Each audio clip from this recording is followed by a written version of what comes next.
Hi, I'm Rick Song. I'm the CEO of RAD Amplify. I'm here with Charlene Thomas, the SVP of Marketing at Def Jam Records. And we're here at the Brand Innovators Activation at the Cannes Lions 2026. Hi, Charlene. Hi. Hope you're having a great week so far in Cannes. I am. Thank you. It's your, I think, your fourth time here, right? Fourth time here. Four times a charm. Four times a charm. And so now you're a And it's pro. Cannes, so you can't. You're a seasoned pro at this point. I Although think it so. still takes a while to get used to the heat, though, I think.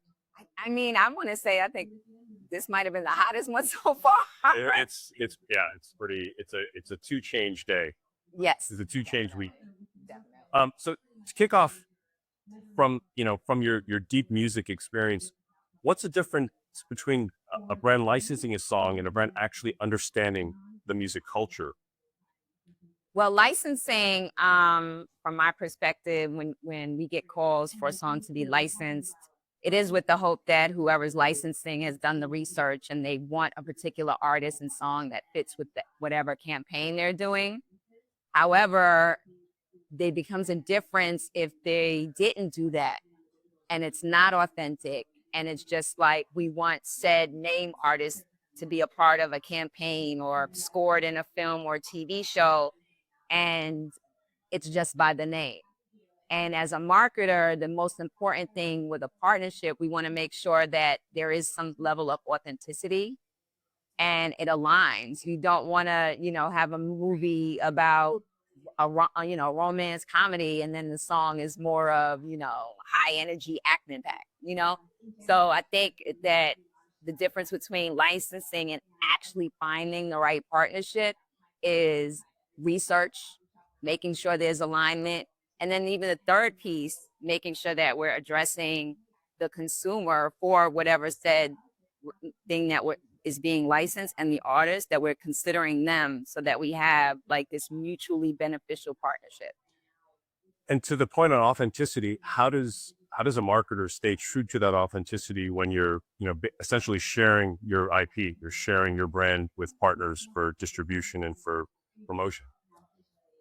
Well, for us in the music industry and music marketers, I think we might have it a tad bit easier because our music artists are a reflection of the communities.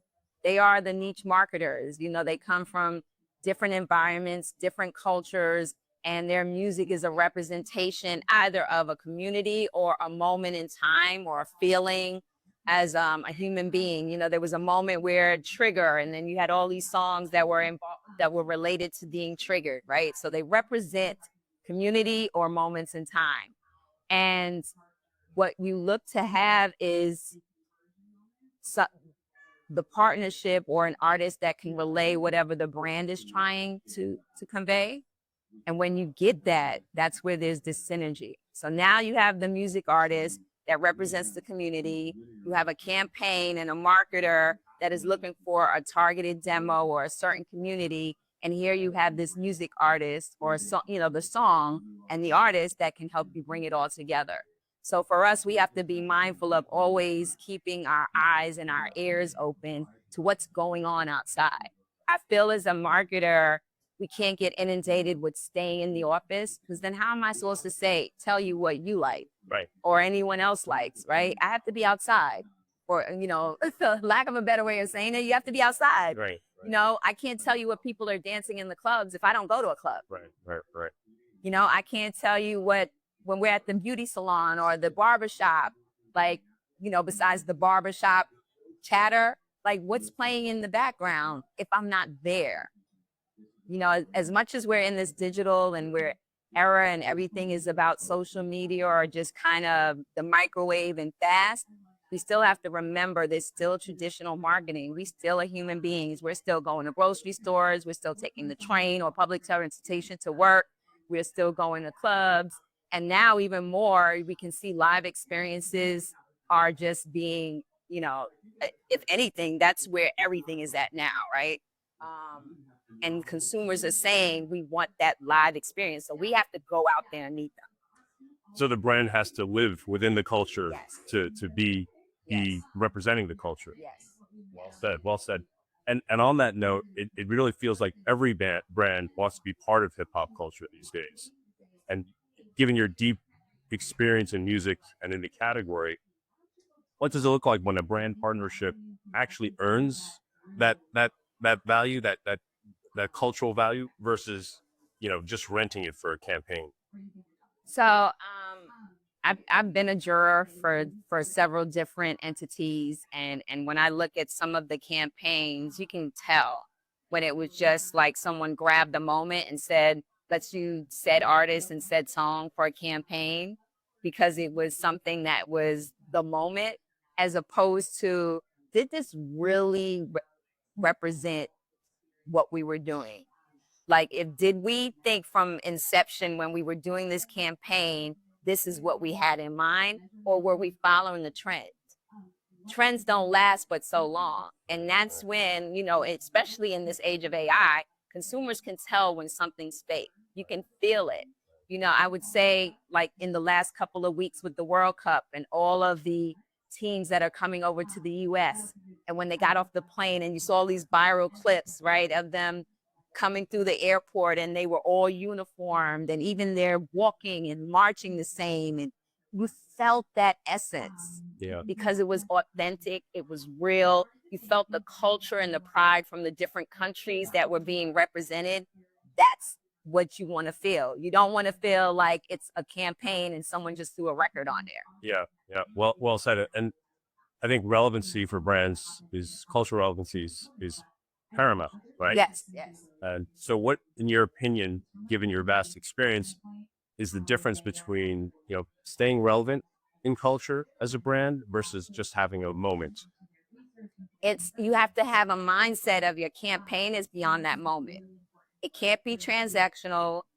It can't be about a chart or a market share or impressions. It's the longevity that you're building, and it goes beyond that. Because that's also what we spot as consumers. We spot when a brand just was with us for that one particular moment, and then we don't see them again. I'm sure we see that here at Cannes. We see someone here on the strip one year and they do it all big, and then the next year you're like, okay, where were they? Where are they at now?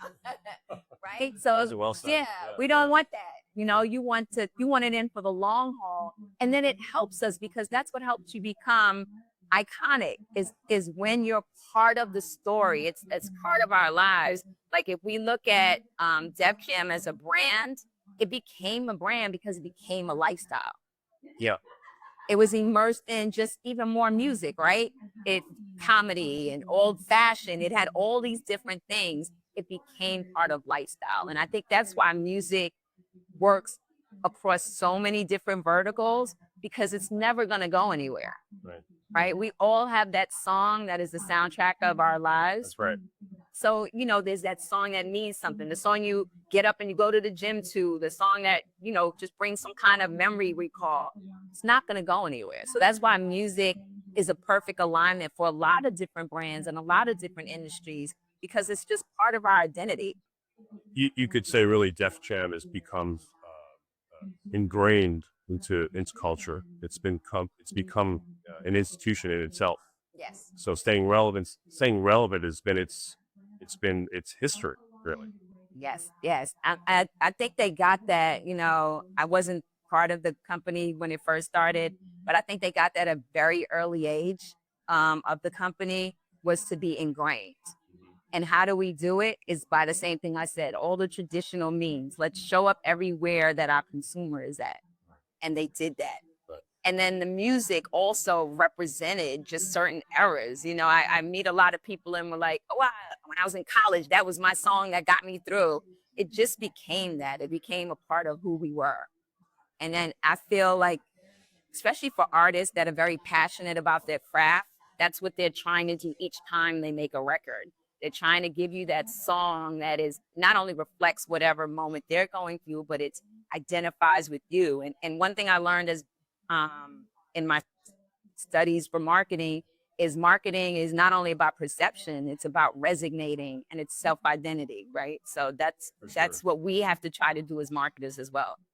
And what would you say, is there one thing that, a brand can do to be culturally relevant? Is there one kind of key priority they should focus on to stay culturally relevant? Trust. Yeah, if I had to sum it up to all one word, it's trust. And the way you develop trust is identifying and understanding one, what are your needs for your brand and the campaign that you're trying to launch and do? What is the brand position, the brand identity, understanding essence. And then that's when if you're doing partnerships, you find the partnership that aligns. Once that's done, then it is going out into the community and making sure that not only you're super serving your core, you're also trying to gain new communities, but it's by having trust. All of this can't happen if there's no trust between the brand, the partner, the talent, and the consumer. And it can't be one sided. It has to be all equally beneficial. Yeah. Well said. And that probably goes to the point because this year, like in the last few years, creators have become front and center as part of the marketing approach for brands, right? There's a lot of shift towards investment, a lot of shift of focus. To that point on trust, how does a brand kind of stay true to its kind of cultural values, right? To its core principles when it often has to kind of trust a creator to kind of with its brand identity? It's they're going to have to do the same thing they do when they're looking for talent. You're going to have to make sure that those creators it's going to get to a point because there are a lot of creators now. That community is growing and growing. They're going to have to put into place where they're making sure that creators are identifying with their brand and are still not only culturally relevant but authentic, because again our end goal is the consumer. Consumers are going to start to stay like, I don't know, this creator might be doing, he's with this brand here, that brand there, this brand. Like, where is the kind of the synergy, the alignment? Is just, are you just doing everything? So I think it's going to get to that point where they're going to implement vetting things. It's still very new with the creator economy, but they're going to have to put some things in place. And that's with anything, right? It's the reason even with my dissertation I did on crisis management and celebrities as endorsers. And that's one thing that I was talking about was you have to put these guardrails in place because you want to make sure there's like the morality clauses and all these different things. And that's going to happen to be the same thing we're going to face with creators. And then with us in this AI era, right? That's going to be a whole other layer of it is brands have to be mindful if AI is here to collaborate with us. We can't just look to it to do everything because then we're all going to look the same. So we're still going to need the marketing executive to make sure that our AI created content or whatever AI is suggesting to us to get creators actually is relevant to what the brand identity is. We have to keep the human in the loop. Otherwise, we're just going to all look the same. And I don't think that's where we want to go, because then that's not marketing. Right. Marketing is meant to be disruptive. It's meant to create history. Let's think of like some of the great campaigns you might have saw in the last year or two between a Calvin Klein with Bad Bunny or even Wicked, the soundtrack and the movies coming out. Those were all very disruptive. We want that. Like, I thrive for that as a marketer. Well, and then there's the whole topic of AI creators themselves. Right. That's another topic we'd have to do much more videos on. But as we wrap, we're here early, the beginning of day 2 in Cannes. What are you looking forward to most this week in Cannes? I always come here. This is my 4th year, and every time I come, I learn more, which is why I come. It's just, yes, I love to speak, but I like to learn and network. I'm sad that I'm only in 4 years. I wish it was more, but I do learn a lot here, and that's what I'm looking forward to. But I have a question for you. Sure. Okay, so I talked about soundtrack of your life. Yeah. You got to give me a song that's the soundtrack of your life. Oh, wow. This is going to date me because a lot of people in the room aren't going to know this song, but it's probably Something About You by Level 42. Okay.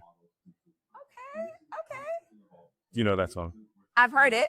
I do know it. I know I could sing the melody. when I was a DJ at my fraternity, that was my signature song. When I would mix it in with like hip hop and other things. So. Okay, so then you got to give me a Def Jam song that. Oh God, you were gonna put me on the spot for that one. That I'm gonna have to do in the next video. This was great. Thank you, Charlene. Thank you.